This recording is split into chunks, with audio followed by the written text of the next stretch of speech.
Tonight, you're going to hear 8 of the most disturbing Appalachian wilderness stories ever shared online. Some are about people who disappeared, some are about things that followed people home, and some are the kind of stories that make you look outside your window after the video ends.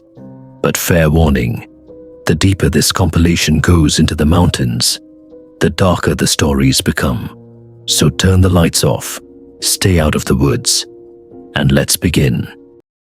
I used to think the stories coming out of the Appalachian Mountains were exaggerated. You hear things growing up in America. Old mining towns where nobody stops after dark. Villages tucked deep into the hills where people still lock their doors before sunset. Not because of crime, but because of what walks the tree line. Most folks laugh it off. I did too, until I spent 3 weeks in a place called Blackwater Hollow. Now, before I go any further, I need to say something. I'm not telling you this because I want attention. Hell, I stayed quiet about it for almost 4 years. But lately, I haven't been sleeping much. And every single night, around 2:13 a.m., I keep hearing the same sound outside my apartment window. 3 knocks. Slow. Patient. Like something traveled a very long way to find me again. And if you're listening to this alone tonight, you might want to keep the lights on, because this story starts in one of those tiny Appalachian villages that doesn't appear on most maps anymore. The kind of place where people stare at you too long when you mention the wrong name. The kind of place where the woods feel alive. And the kind of place where, according to the locals, you never whistle after midnight. I learned that lesson the hard way. It started in late October of 2021. I was working freelance photography back then, driving through eastern Kentucky, documenting abandoned coal towns for a regional magazine. Most of the places I visited were exactly what you'd expect. Collapsed porches, rusted pickup trucks, churches with 10 people left attending Sunday service. Sad places, quiet places. But Blackwater Hollow was different from the moment I arrived. The road into town twisted through miles of dense forest. No gas stations, no stores, no cell signal. Just endless trees pressing close against the road like they were trying to swallow it whole. About 10 miles out, I noticed something strange. Every single mailbox along the road had a strip of red cloth tied around it. Not 1 or 2. All of them. At first, I figured maybe it was for hunting season or some local tradition. But then I realized something else. None of the houses had porch lights on, and it was already getting dark. Now, listen. I've driven through plenty of rural towns before. But when an entire village decides darkness is somehow safer than light, that'll make the hair stand up on your neck real quick. I reached Blackwater Hollow around 6:40 p.m. Tiny place, maybe 30 homes total. There was a diner, a post office, and a weather-beaten church sitting crooked on a hill overlooking the village. Most buildings looked untouched since the 70s. I parked outside the diner, hoping to grab coffee and ask around about old mining sites nearby. The second I walked in, the conversation stopped. You ever experienced that? That sudden silence when everyone notices you at once? Yeah, that. About 8 people sat inside the diner, all locals, all staring at me like I'd just wandered into somebody's funeral wearing clown shoes. Finally, an older waitress approached me. Gray hair, deep wrinkles, cigarette voice. She looked exhausted. "You passed the red markers on the road?" she asked. I nodded, and I swear to God, her face tightened. "You should have turned around." Now at this point, I almost laughed. Not because it was funny, but because it sounded ridiculous. Like some low-budget horror movie setup. And honestly, I should have listened to my instincts right then. But curiosity is a dangerous thing, especially in Appalachia.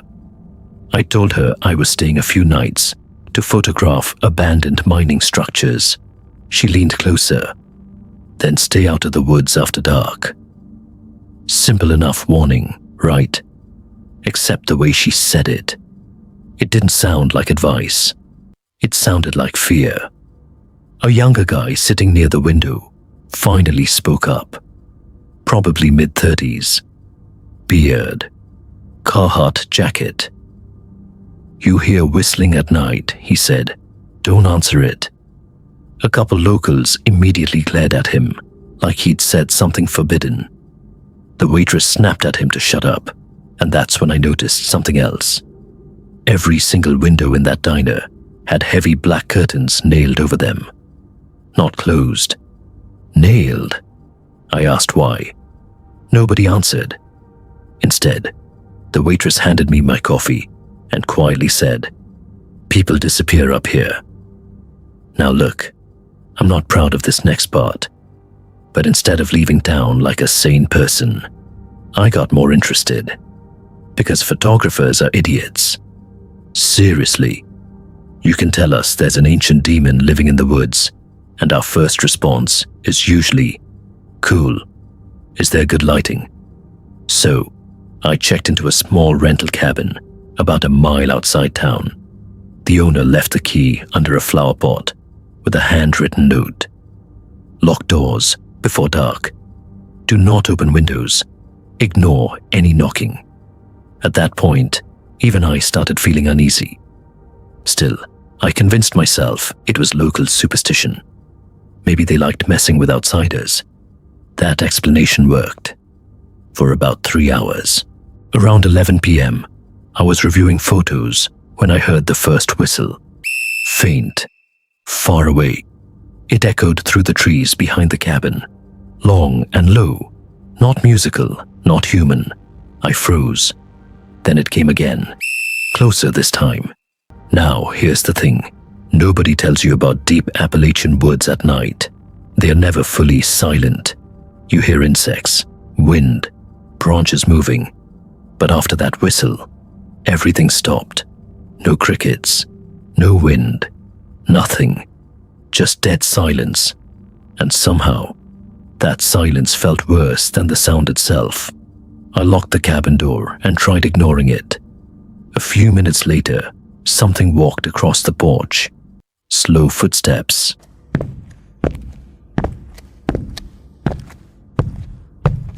Heavy, wood creaking under weight.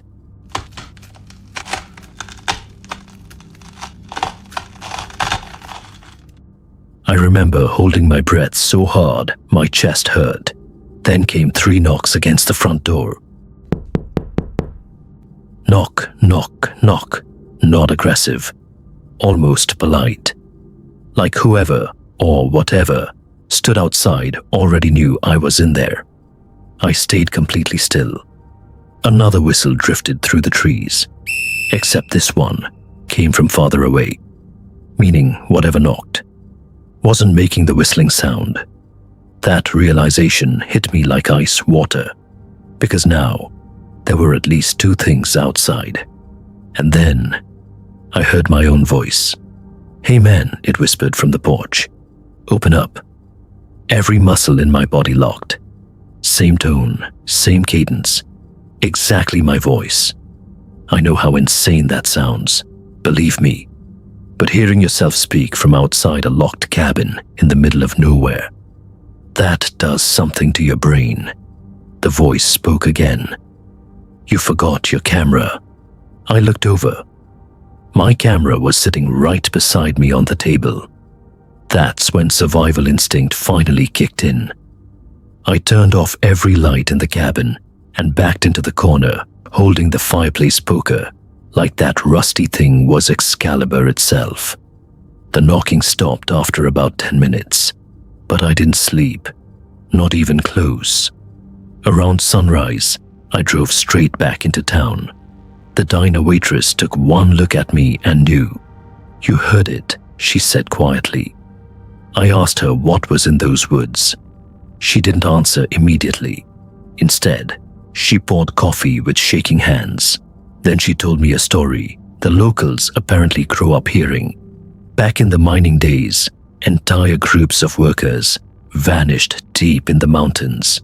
Search parties found camps abandoned, tools scattered everywhere, but no bodies. Then people started hearing voices in the woods. Familiar voices, family members, friends, sometimes dead relatives. The story spread across neighboring villages for generations. According to locals, something in those mountains learns people, mimics them, calls them into the dark. Now, if you're sitting there thinking these are just old Appalachian legends, that's exactly what I thought too.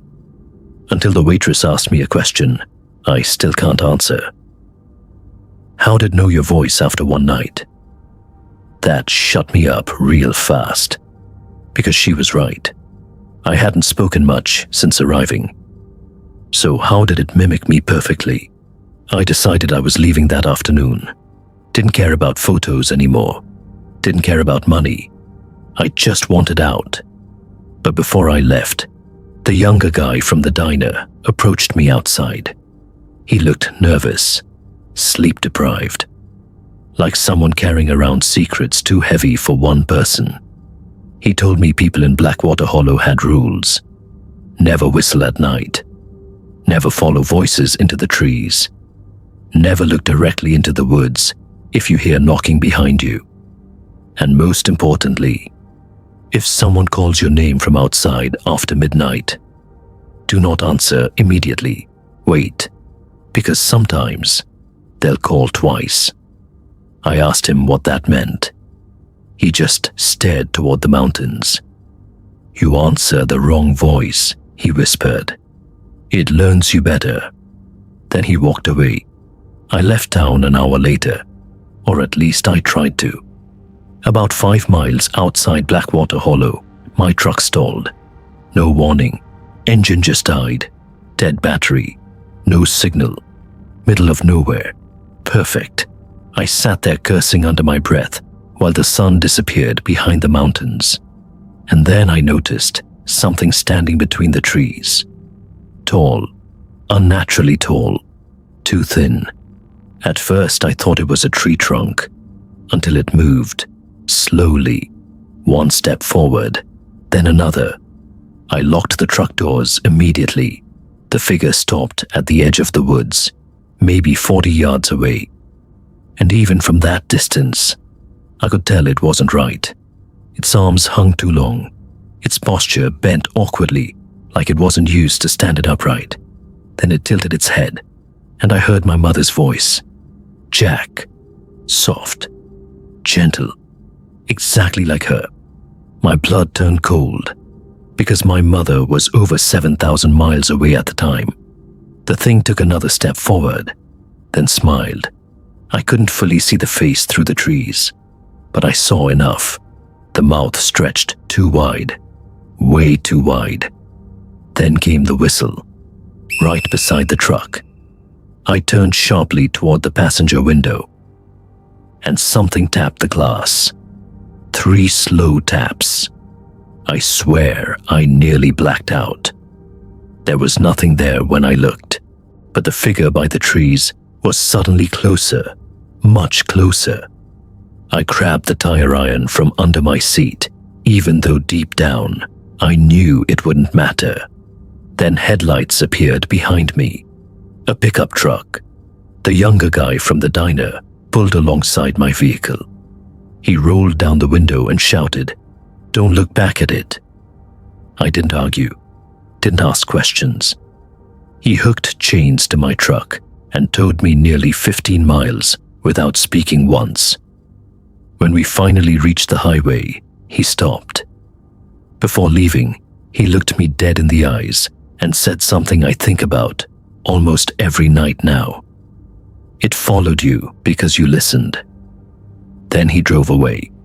I never saw Blackwater Hollow again. But here's the part that keeps me awake. 3 months after that trip, I started hearing whistling outside my apartment at night. At first, only occasionally, then more often, always around 2:13 a.m. And last winter, I heard knocking on my bedroom window, 3 slow knocks, followed by my own voice, whispering from outside, "Hey man, open up." Now maybe there's a logical explanation for all this. Maybe isolation messes with the mind. Maybe Appalachian folklore gets under your skin.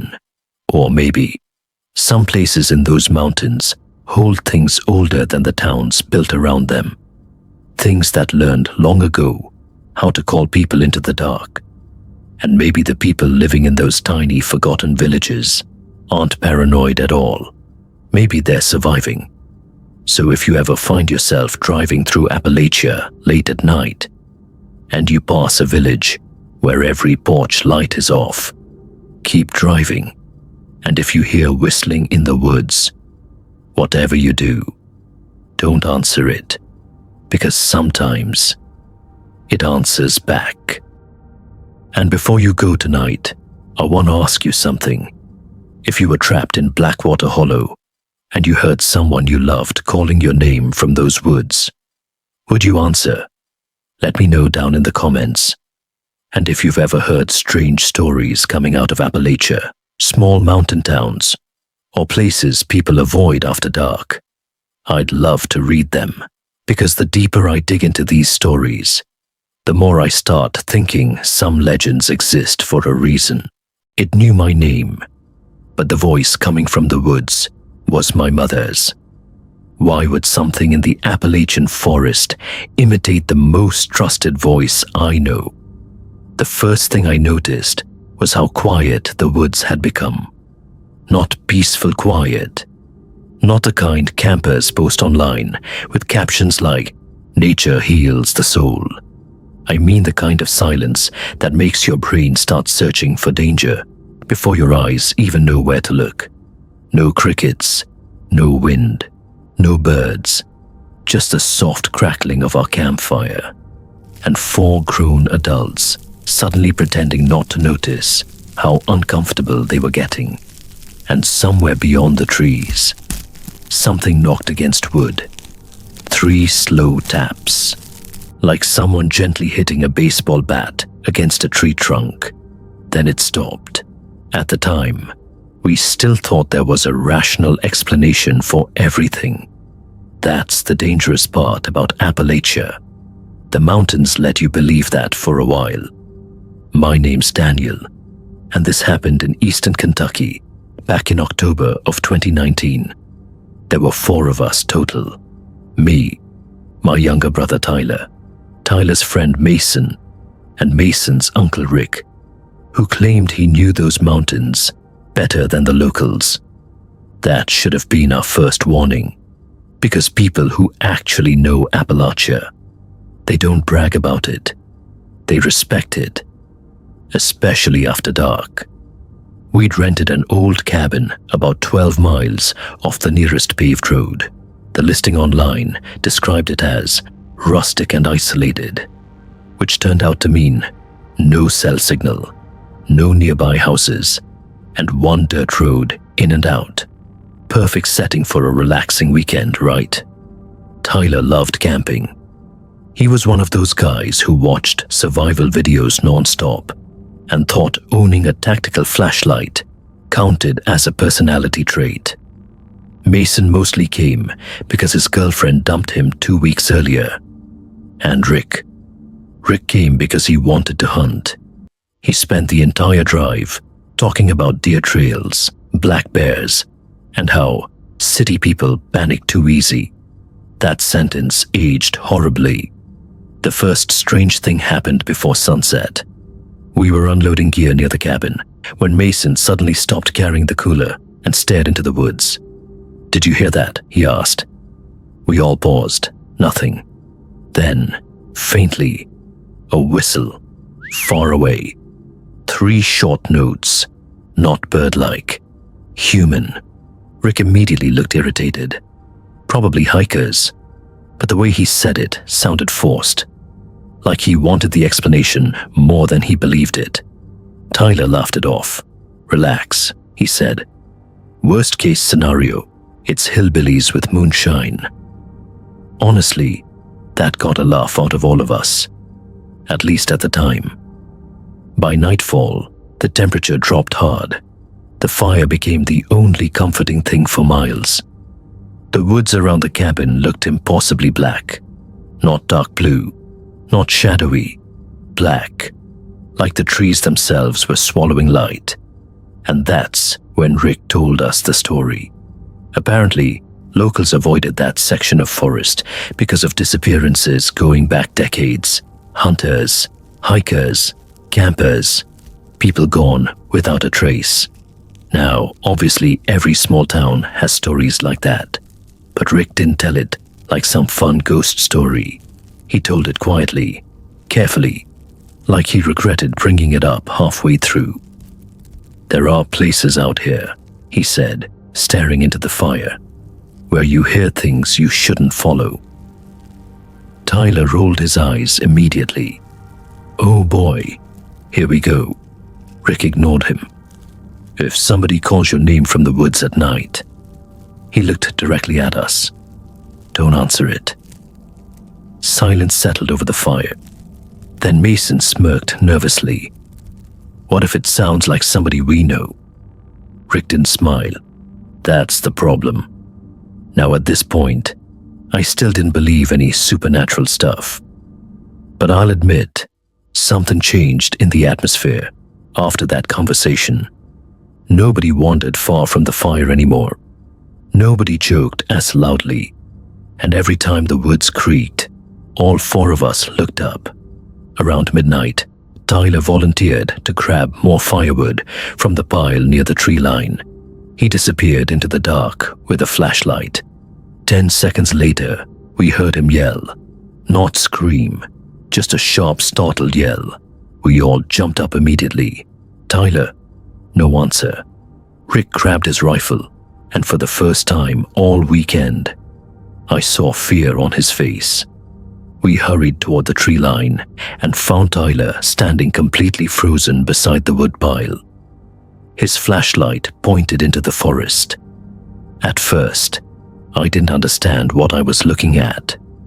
Then I realized there was another light deeper in the woods. A flashlight, standing perfectly still between the trees, watching us. "Hello," Mason called. The light instantly switched off, just gone. No footsteps, no movement, nothing. The darkness swallowed whoever was out there. Tyler laughed nervously. "Okay, not funny anymore." Rick quietly told everyone to get back inside the cabin. That's when things started escalating. Inside, the cabin suddenly felt too small. Every window looked like an open invitation for something to stare back at us. Tyler kept trying to rationalize it. Probably hunters messing around. But even he sounded uncertain now. Around 1:30 in the morning, we heard footsteps outside. Slow, crunching through leaves, circling the cabin. Mason peeked through the curtains. "I don't see anybody."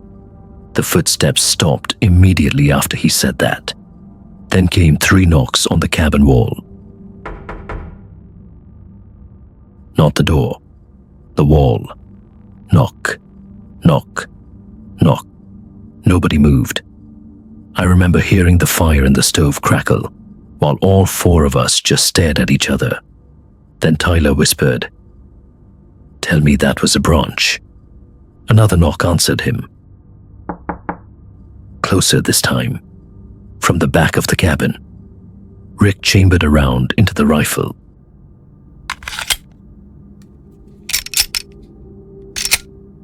And that sound, that metallic click, somehow made everything worse, because now the situation felt real.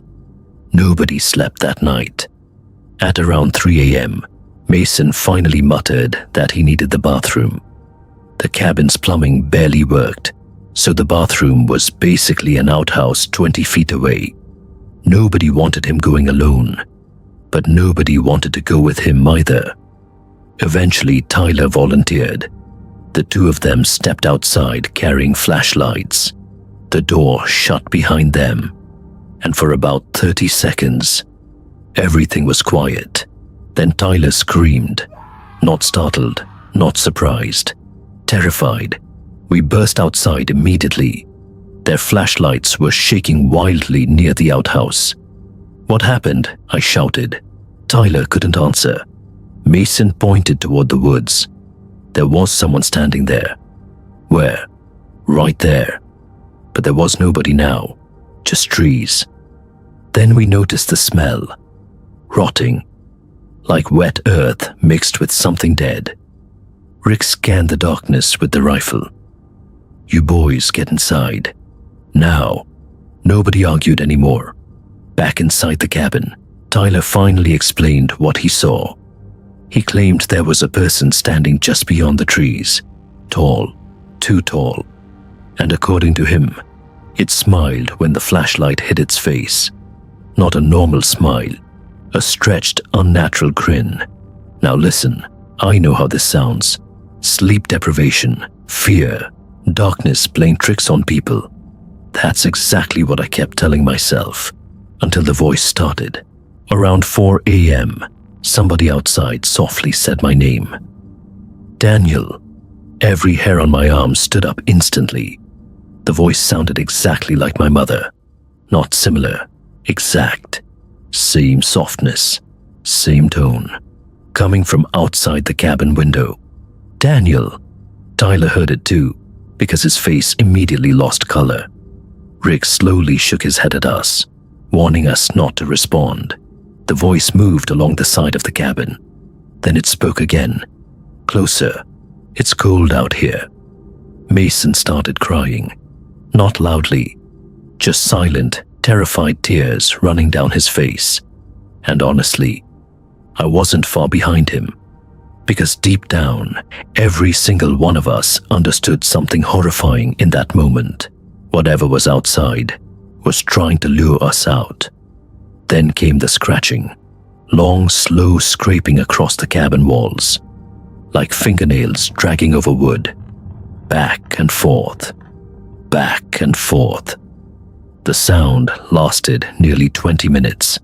At some point, Tyler whispered, "What if it gets inside?" Nobody answered him, because nobody had an answer. Eventually, dawn finally started bleeding through the windows. Grey light filtered into the trees, and the sounds stopped.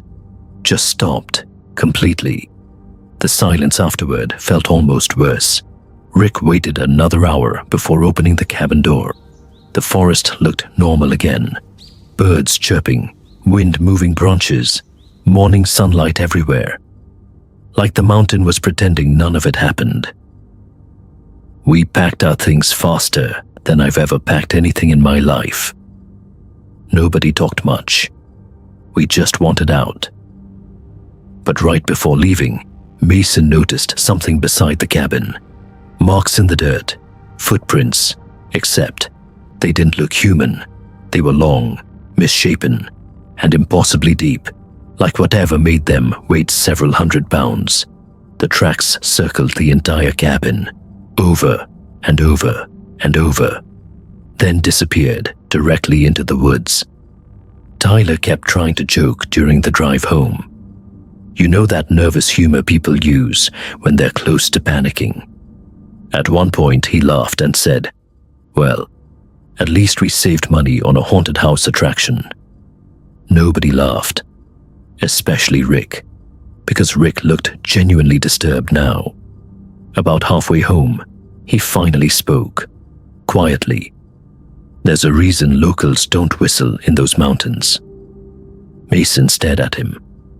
"What does whistling mean?"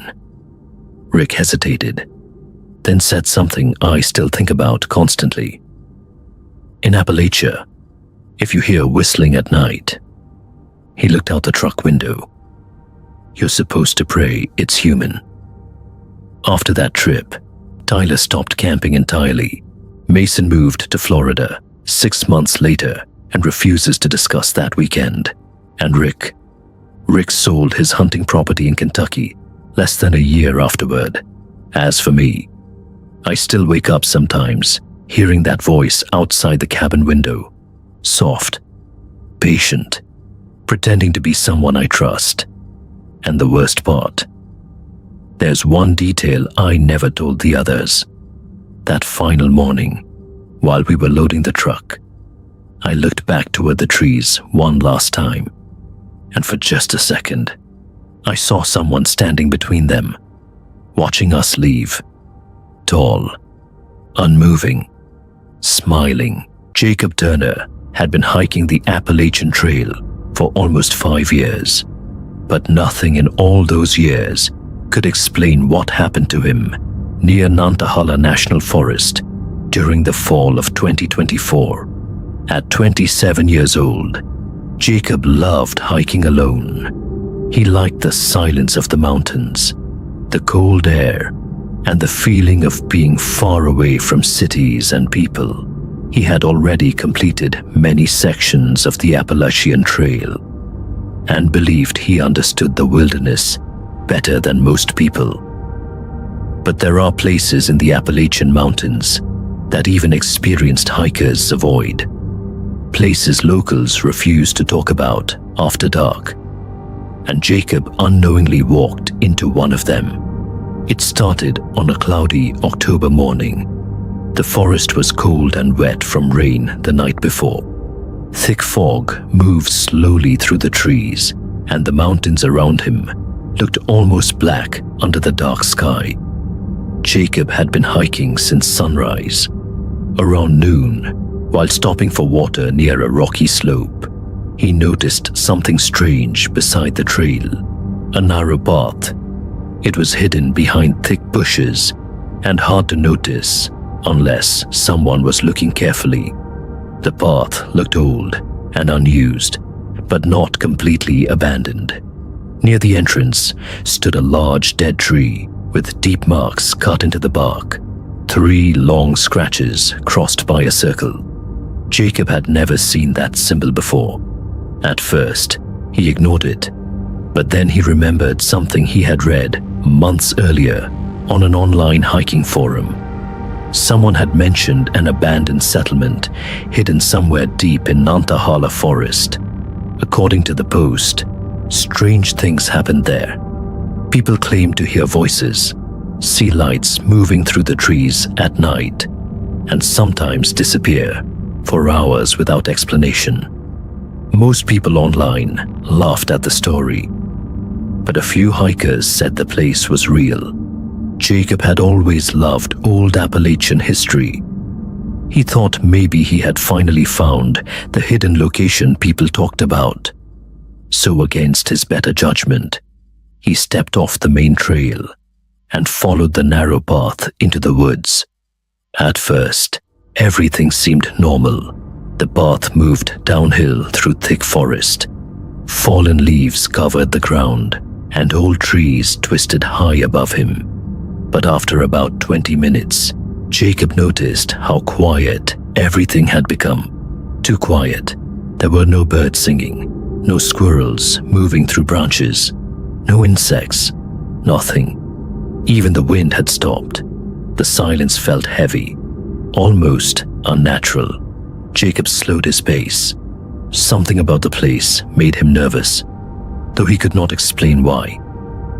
The deeper he went, the darker the forest became. The trees grew closer together, blocking most of the daylight. Thick roots crossed the ground like giant snakes, and fog moved slowly between the trunks. Then Jacob heard it, a voice, very faint. At first he thought it was just the wind, but then he heard it again, someone whispering. He stopped walking immediately. The whisper came from somewhere ahead of him. He could not understand the words, but it sounded human. "Hello," Jacob shouted. The whispering stopped. Silence again. Jacob waited several seconds, then laughed nervously to himself. Probably another hiker, he thought. He continued walking. A few minutes later, the whispering returned. This time, there were multiple voices, low and quiet, like several people talking far away. Jacob could not understand what they were saying, but something about the sound made his stomach tighten. The voices did not sound normal. They sounded old. He kept moving carefully down the path until he finally reached a small open area deep inside the valley. And that was when he saw the ruins. Broken stone walls, collapsed wooden buildings, rusted farming tools sticking out of the ground. It looked like an entire village had once existed there before being swallowed by the forest. Jacob slowly walked through the ruins, looking around in disbelief. Whoever had lived there had been gone for a very long time. Most of the buildings had collapsed completely. Moss covered the stones, and small trees now grew through the floors of old cabins. But something about the place felt wrong. The damage did not look natural. Several buildings looked burned. Black marks stained the remaining stone chimneys. And in the center of the settlement stood something that made Jacob freeze. A row of small mounds in the ground. Graves. At least 15 of them. None had names. None had crosses. Just rough piles of dirt and stone. Jacob suddenly heard the whispering again, but this time it was much closer. Right behind him. He spun around quickly. Nobody was there. Then a man's voice clearly spoke from somewhere in the trees. "You shouldn't be here." Jacob's heart started pounding. "Who's there?" he shouted. No answer.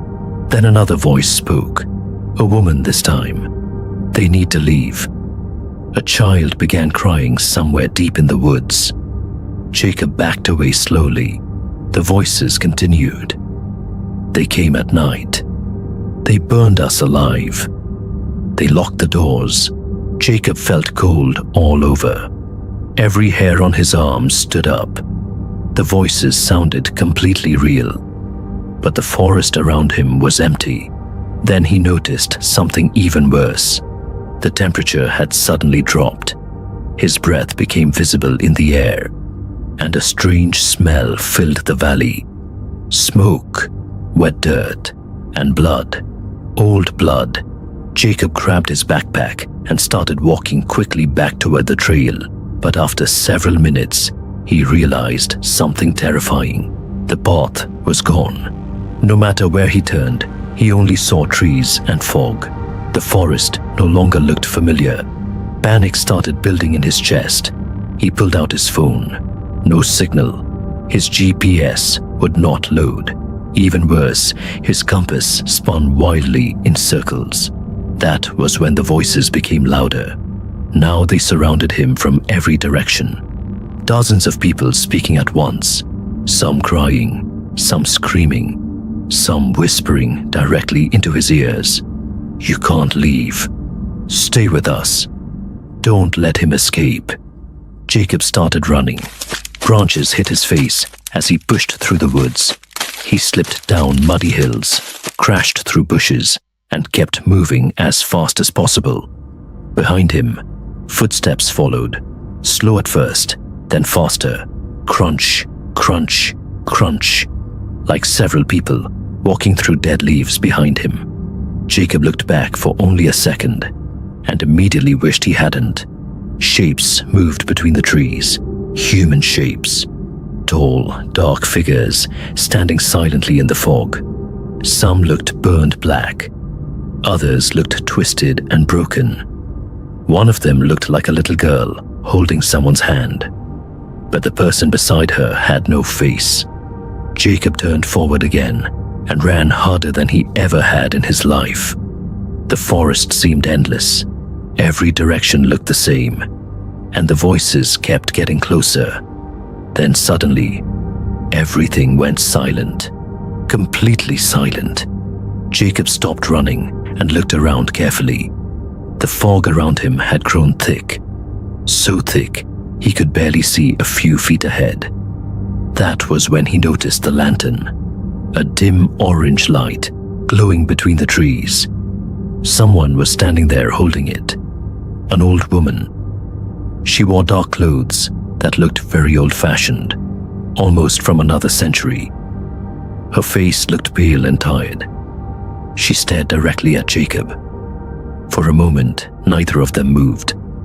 Then the woman slowly raised one hand and pointed behind him. "Run," she whispered. Jacob heard screaming explode through the forest. Not human screaming, something much worse. The old woman suddenly vanished into the fog, and dark figures began moving rapidly between the trees around him. Jacob ran again. This time, the forest around him seemed alive. Branches moved on their own. Whispers came from every direction. Several times, he thought he felt hands touching his backpack and jacket from behind. Then finally, he saw the Appalachian trail marker nailed to a tree ahead. Jacob nearly collapsed with relief. He stumbled back onto the main trail, just as rain started pouring from the sky. And then something terrifying happened. All the voices stopped instantly, as if whatever had followed him could not cross back onto the trail. Jacob looked behind him one last time. Far back in the trees, dozens of pale figures stood silently watching him. Then the fog swallowed them whole. Jacob made it to a ranger station late that night, exhausted and covered in cuts and mud. He tried explaining what happened, but the rangers blamed dehydration and fear. Still shaken, Jacob later searched local historical records online. What he found made his blood run cold. In 1893, a small isolated community deep inside Nantahala Forest disappeared after a fire destroyed the settlement. According to newspaper reports, nearly everyone died.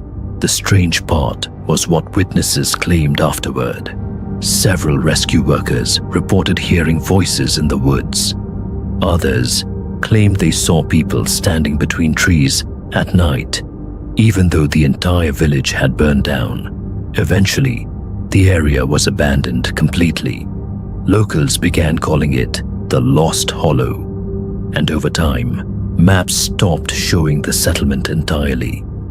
Jacob never returned to Nantahala National Forest, but even now, almost 2 years later, he still wakes up some nights hearing faint whispers outside his bedroom window. And sometimes, just before the whispers disappear, he hears the same warning spoken softly in the dark. "You should have stayed away."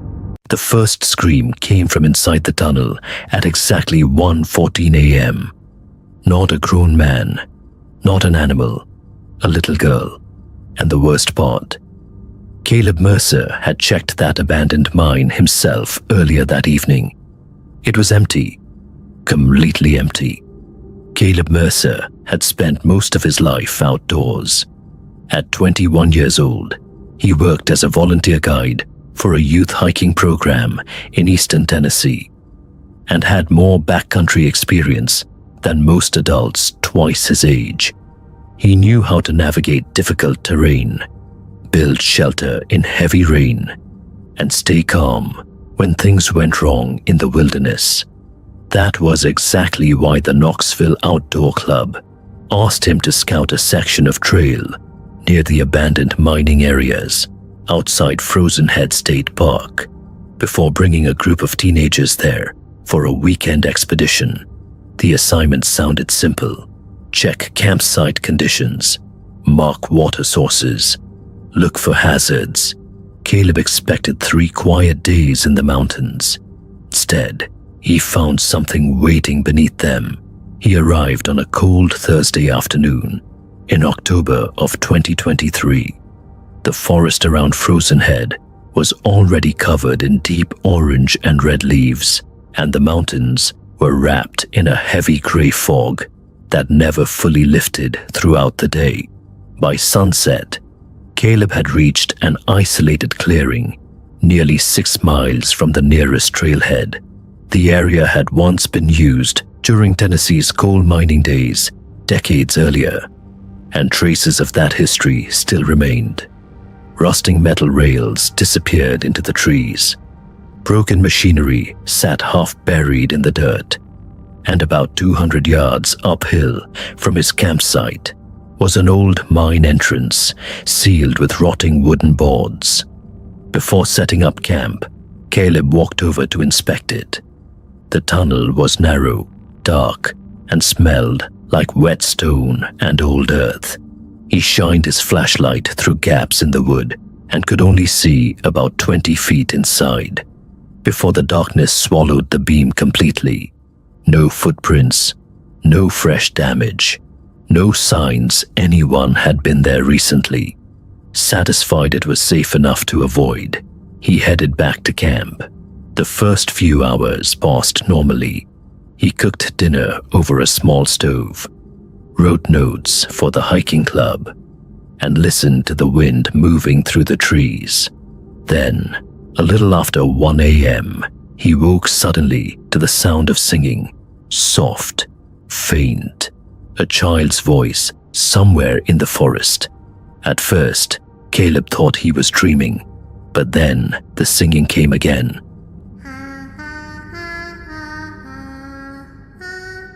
A little girl humming what sounded like an old church hymn. The sound drifted through the trees from uphill, from the direction of the mine. Caleb sat upright inside his tent, listening carefully. The voice stopped. Silence covered the woods for several seconds. Then came a single sentence. "Can somebody help me?" Caleb's stomach tightened immediately. No child should have been anywhere near that area, especially not at 1 in the morning. He grabbed his flashlight and stepped outside. The forest felt wrong the second he entered it. No insects, no owls, no wind. Just complete silence, broken only by the distant sound of the girl softly crying somewhere uphill. Caleb followed the voice carefully through the darkness until he reached the abandoned mine entrance again. The crying was coming from inside. "Hello," Caleb called out. No answer. Then the girl whispered, "He won't let me leave." The words echoed unnaturally through the tunnel. Caleb moved closer and shined his flashlight between the broken wooden boards. That was when he noticed something that made his blood run cold.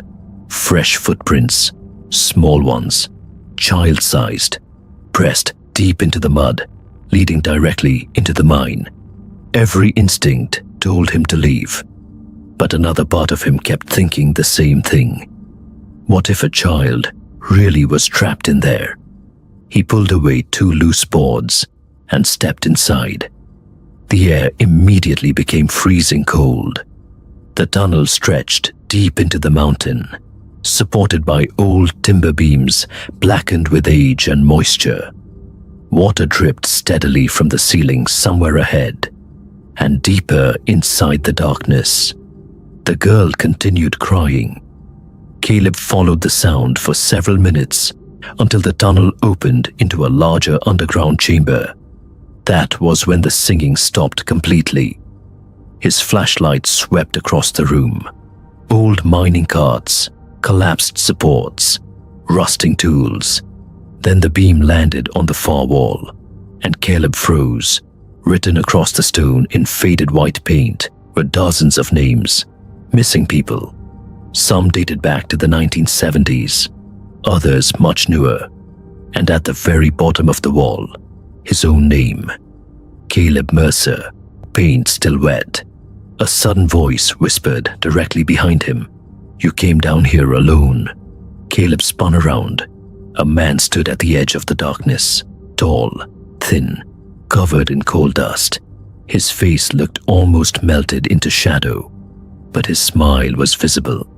Too wide, too still. The man tilted his head slowly. "You heard her too." Caleb backed away immediately. "Who are you?" he demanded.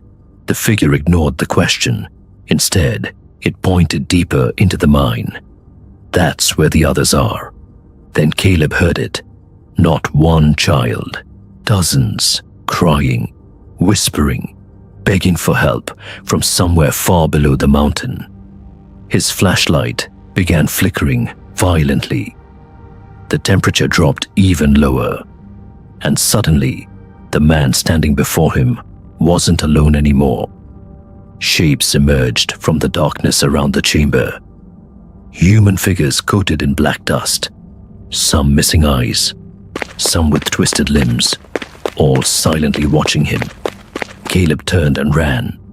The mine behind him erupted with sounds, footsteps, screaming, metal dragging across stone, something massive moving beneath the tunnel floor. The child's voice changed completely. No longer innocent, now angry. "Don't leave us here."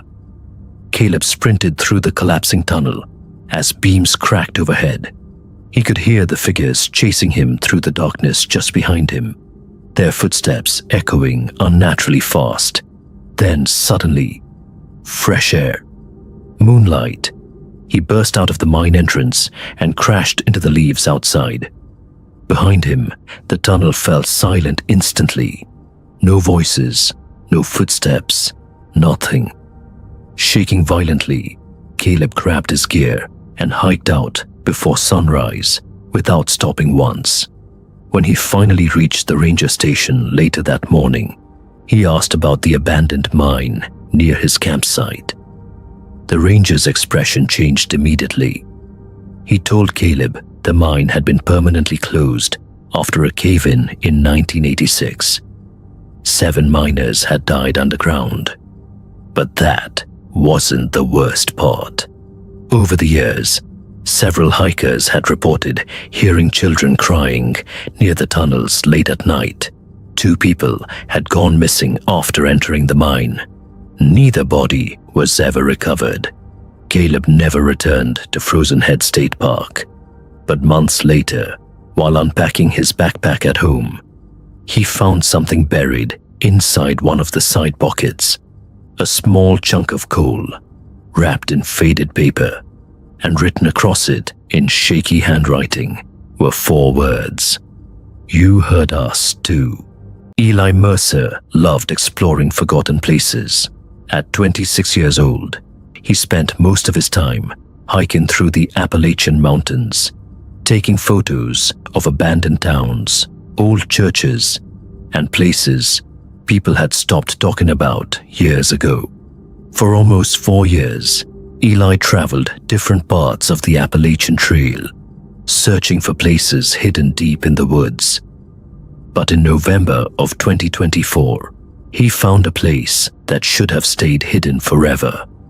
And according to people living near Damascus, Virginia, some places in the mountains never really disappear. They wait. Eli arrived in Damascus late on a cold Thursday evening. The town looked quiet and normal. Small diners, old shops, hikers stopping for supplies before getting back on the trail. Eli checked into a cheap motel and spent the night looking at maps on his laptop. A few weeks earlier, someone had sent him an email about an abandoned settlement hidden near Iron Mountain Trail. The person claimed hikers sometimes found old stone buildings deep in the forest, but the place didn't exist on any official map. The email also included blurry photos, broken cabins, an old church bell, and one picture that really bothered Eli. It showed a small cemetery. Every gravestone was broken, except one. That single grave marker said, "Don't answer them after dark." No name, no date, just those words. Eli couldn't stop thinking about it. The next morning, he packed his camera gear and drove toward the Iron Mountain section of the Appalachian Trail. The sky was gray, and thick clouds covered the mountains. At a small gas station, an older man warned Eli about bad weather coming later that night. Then the man asked, "You hiking up there alone?" Eli nodded. The man stayed quiet for a second before speaking again. "If you hear somebody calling your name out there..." He stopped.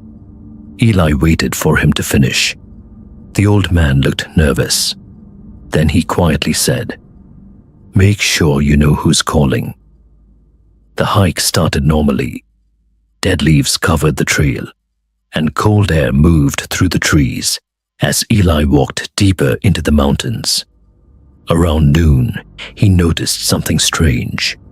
A wooden trail marker nailed to a tree, but it wasn't an official trail sign.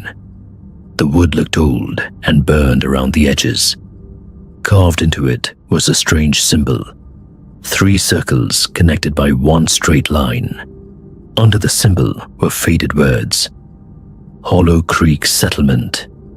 Eli checked his map. The place wasn't there. That should have been enough reason to leave. Instead, he followed the narrow path leading away from the main trail. At first, the trail looked abandoned, but after 20 minutes, Eli noticed something strange. The path was too clean. Broken branches, fresh footprints, leaves pushed aside recently. Something had been moving through these woods. Then he saw the footprints clearly. Bare human footprints. In the cold of November, pressed deep into the mud, leading downhill. Eli raised his voice, expecting a response from somewhere deeper in the trees. But the forest felt wrong. The usual sounds of the mountains had vanished completely. No rustling leaves, no distant animal movement, not even the creaking of branches overhead. It was the kind of unnatural stillness that made him suddenly aware of how alone he really was. About an hour later, Eli reached the hollow. The place looked unreal.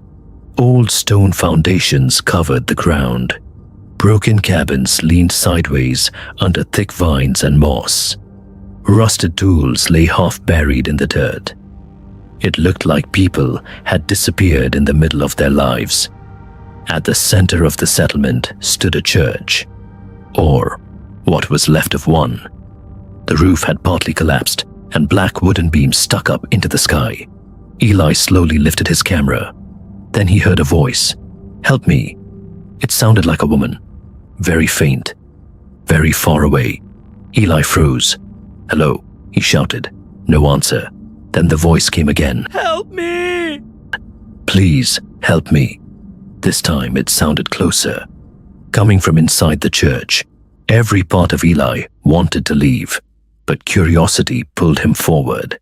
He slowly walked toward the church. The front doors hung open. Inside smelled damp and rotten. Broken benches covered the floor. Old books lay scattered everywhere. And near the front of the church, someone was standing there. A woman, facing away from him. Long dark hair, thin white dress, bare feet covered in mud. Eli felt his stomach tighten. "Are you okay?" he asked.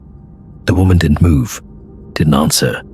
Then slowly, she pointed toward a basement door beside the altar. The door stood open. Darkness filled the stairs below, and from underneath, voices. Lots of voices, whispering together. Eli couldn't understand the words, but they sounded scared. Then the woman finally spoke. "They're still down there." Her voice sounded strange, like several people speaking at once. Eli slowly stepped backward. The woman tilted her head. "You came after dark." Then she started turning toward him. Eli never fully saw her face, because the second she moved, the whispers below the church stopped. Complete silence. Then something huge moved under the floor. A loud scraping sound echoed beneath him, like claws dragging across stone. Eli ran. He burst outside into heavy rain. The storm had started suddenly. Behind him, the church bell began ringing loudly, again and again. Even though there was no bell in the tower anymore, the sound echoed through the mountains. Then the screaming started. Not whispers, real screams. Dozens of people screaming from underneath the church.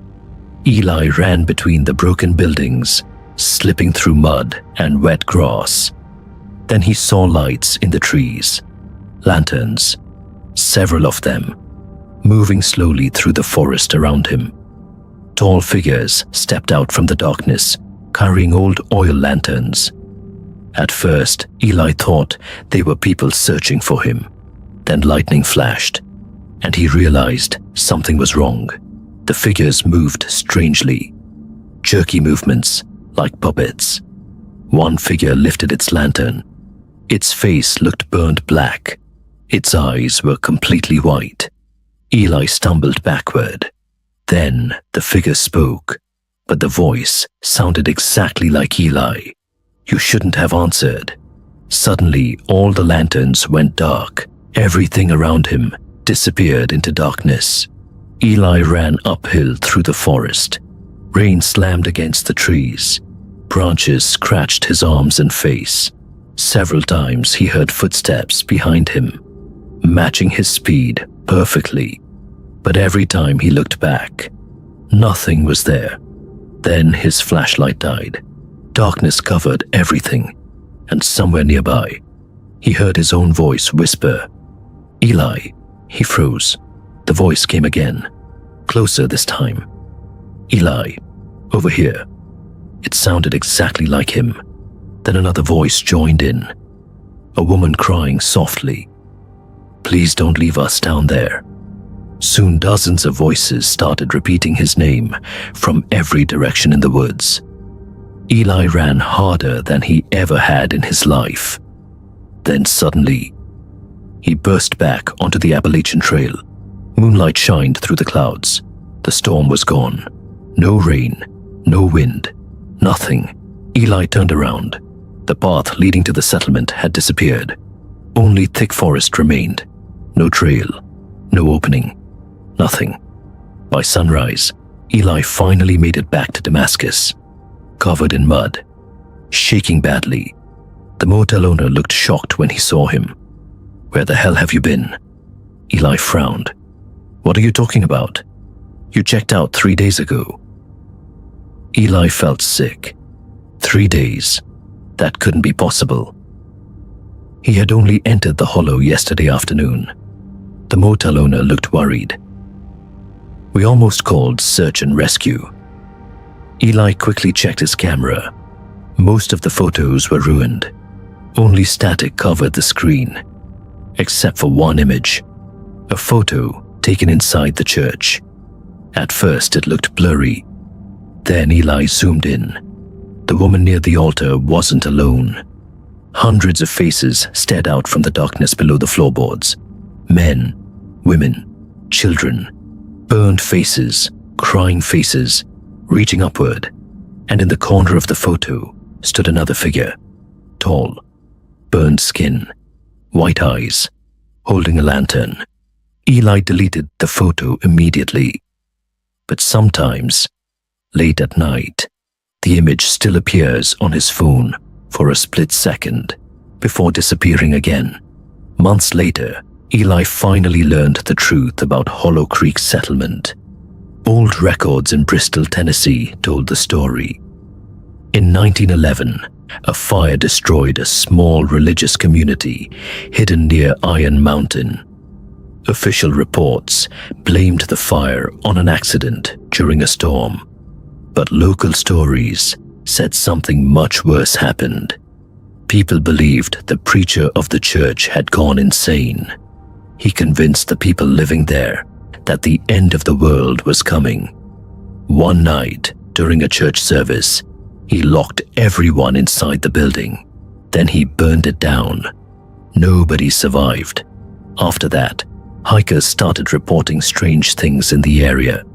Voices calling from the woods, lantern lights moving through trees at night, people hearing family members calling their names from deep in the forest. Eventually, The settlement disappeared from maps completely. Like somebody wanted the place erased. Eli never went back to Iron Mountain. He stopped exploring abandoned places forever. Friends noticed he changed after that trip. He barely talks anymore. He keeps blackout curtains over every window in his apartment. And no matter what happens, he never answers voices at night. Because sometimes, right before he falls asleep, he still hears something calling his name from deep inside the mountains, using his own voice. 3 years ago, I made the mistake of driving the entire length of the Blue Ridge Parkway alone during late October. At the time, I was 31 years old and working as a freelance photographer based out of Nashville. I specialized in landscape photography, especially abandoned places and remote wilderness areas. That fall, I had been hired to create a photo series covering isolated mountain communities throughout Western Virginia. I thought it would be peaceful. Instead, it became the most terrifying experience of my life. The Blue Ridge Parkway feels different once the sun starts going down. During the day, it is beautiful. Endless forests painted orange and red, old mountains rolling beneath layers of fog, quiet little overlooks where tourists stop to take pictures. But at night, those mountains feel ancient, not old, ancient, like something in them has been watching people long before roads were ever carved through the hills. I had spent most of the afternoon taking photos near an isolated overlook about 40 miles north of Roanoke. By the time I packed my gear, heavy fog had started moving through the valleys below. That was when I realized my car would not start. At first, I assumed the battery was dead, but when I turned the key, nothing happened. No clicking, no lights, completely dead. And of course, I had no phone signal. I remember standing there in the cold wind, staring at the empty road, thinking how strange it was that I had not seen another car in almost an hour. Then I heard someone whistle behind me. I turned and saw an older man standing near the tree line. I still do not know how long he had been watching me. He looked to be in his late 50s, wearing muddy work boots, a brown hunting jacket, and a faded camouflage cap pulled low over his eyes. His face was weathered like old leather, and he carried a flashlight, even though there was still some daylight left. "You broke down?" he asked. His voice was calm, too calm. I told him my battery was dead and asked if there was a ranger station nearby. He smiled a little and said, "No ranger stations out here. Closest help's about 20 miles south." Then he introduced himself as Earl. Earl said he lived nearby, up in the holler with his nephews, and offered to help tow my car after dark once they brought their truck. Something about him immediately made me uneasy. Not because he looked threatening, because he looked completely unsurprised to find me stranded there, like he had expected someone to eventually stop. Still, I did not have many options. The temperature was dropping fast, and the fog was getting thicker every minute. Earl told me there was an old service cabin nearby where I could stay warm until his nephews arrived. Against my better judgment, I agreed. We walked off the roadside and into the woods. At first, there actually was a visible trail, narrow, overgrown, probably used by maintenance workers years ago. But after 15 minutes, the trail disappeared completely. I asked Earl if we were close. He did not answer right away. Then he said something that made my stomach tighten. "Folks from the city always think these mountains are empty." The deeper we went, the quieter the woods became. No insects, no birds, nothing. just our footsteps crunching across dead leaves. Then I noticed lights moving through the trees ahead of us. Flashlights, at least 3 of them. Earl stopped walking and smiled without looking back at me. Told my boys to come meet us. Every survival instinct in my body started screaming. I immediately told him I wanted to go back to the road. Earl slowly turned around, and for the first time, the friendly expression disappeared from his face completely. "You ain't gonna find that road again by yourself," he said quietly. That was the moment I knew I was in real danger. I backed away slowly, while the lights ahead kept getting closer between the trees. Then, somewhere off to my right, I heard another whistle answer from the darkness. They had surrounded me. I dropped my camera bag and ran.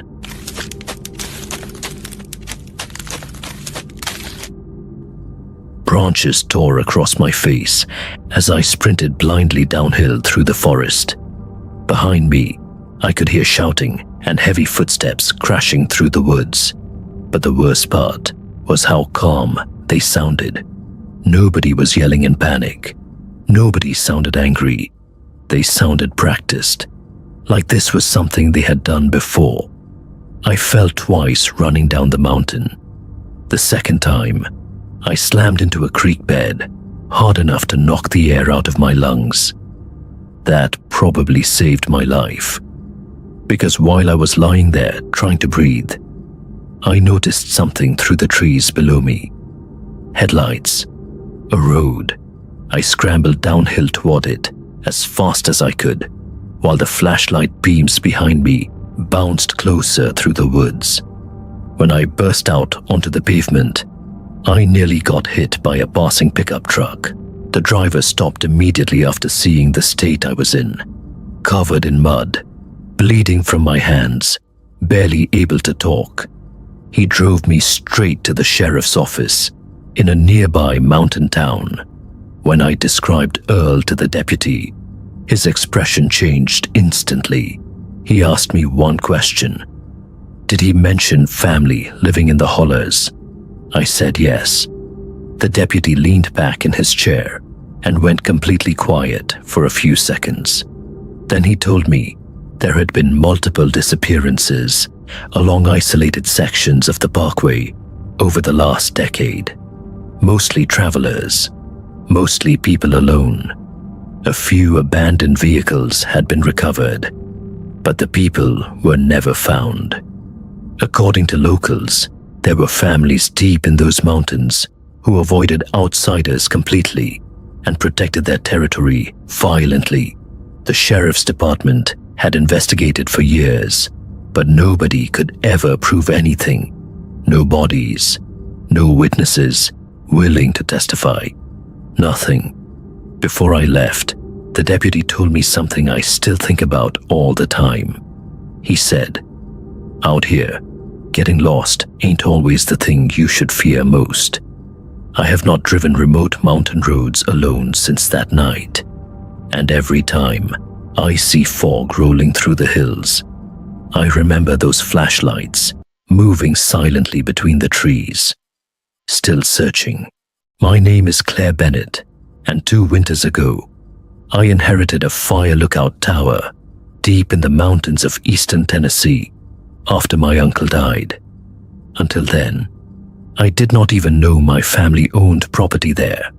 I was living in Savannah at the time, working remote tech support and barely speaking to anyone in my family besides my mother.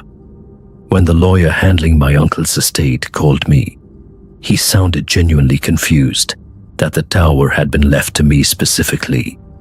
According to him, my uncle had changed his will just 6 weeks before his death.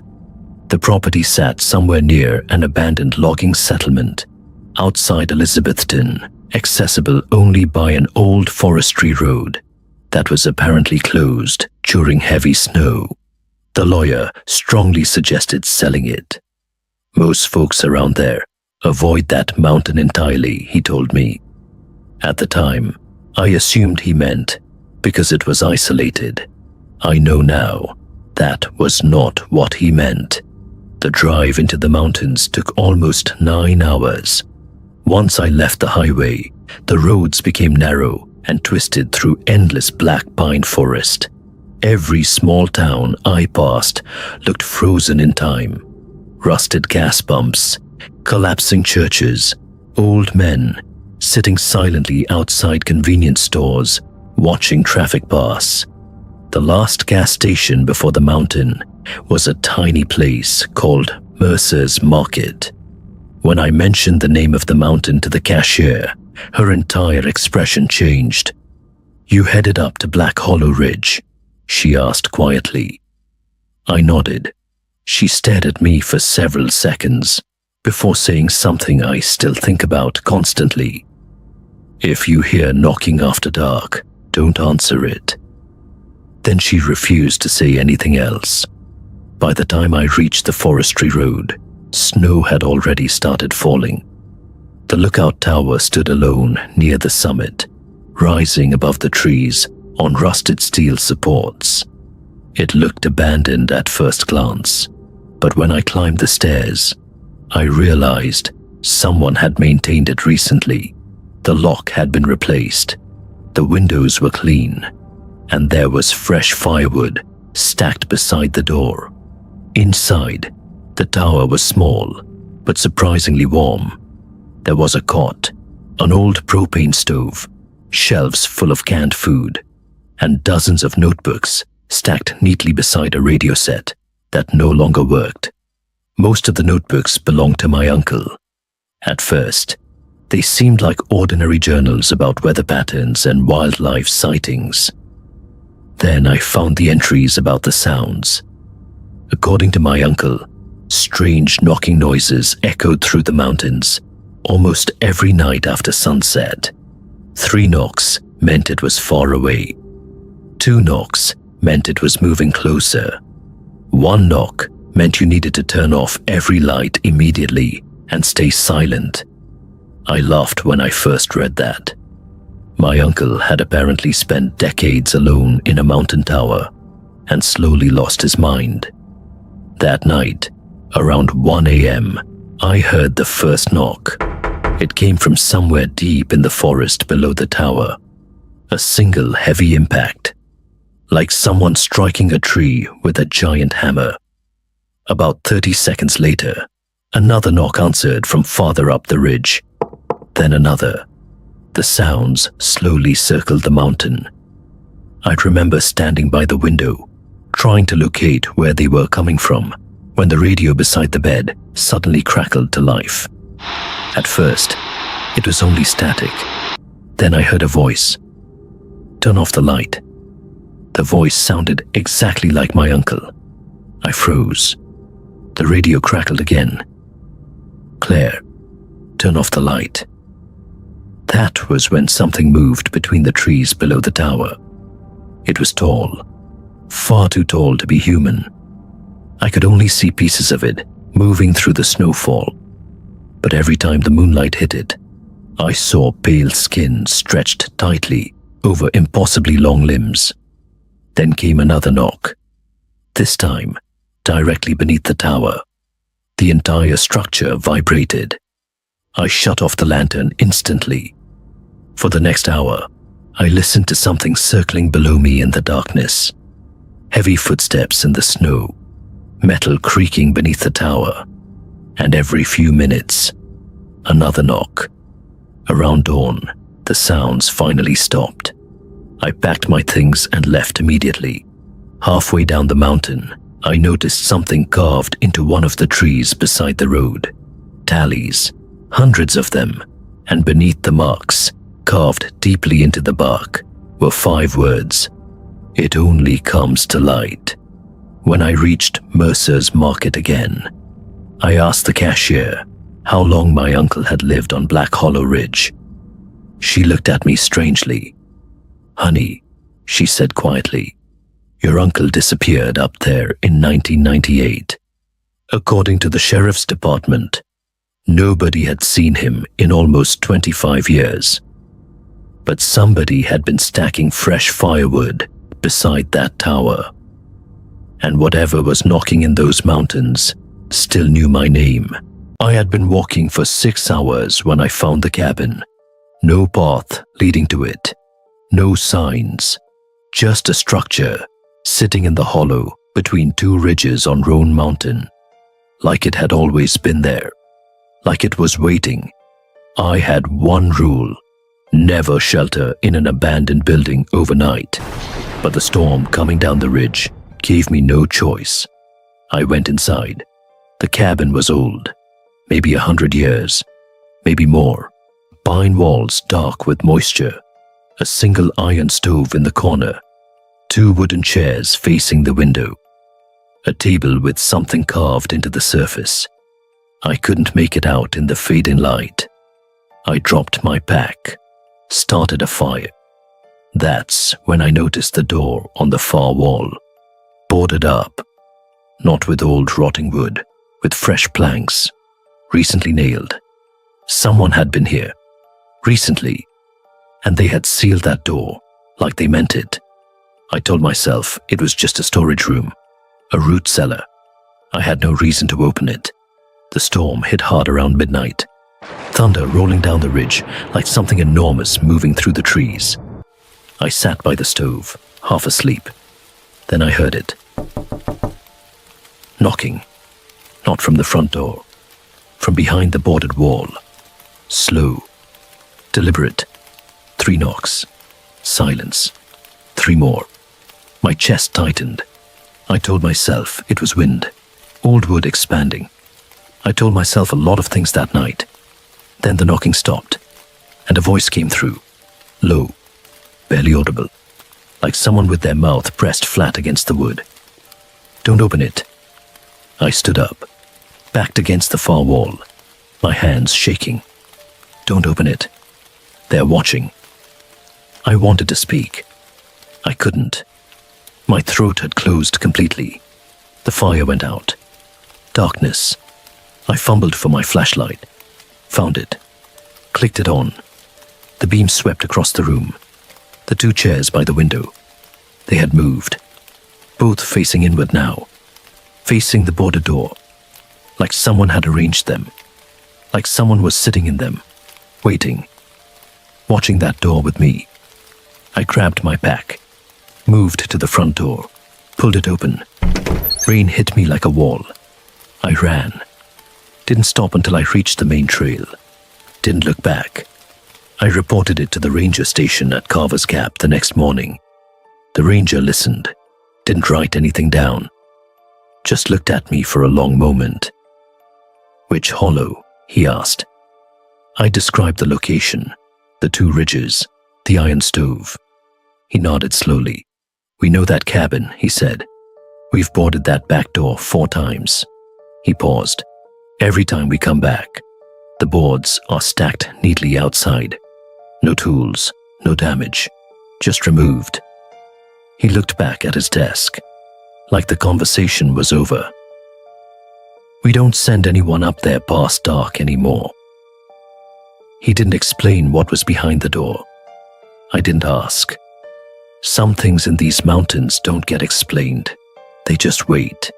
If this gave you chills, subscribe, because the next story is worse.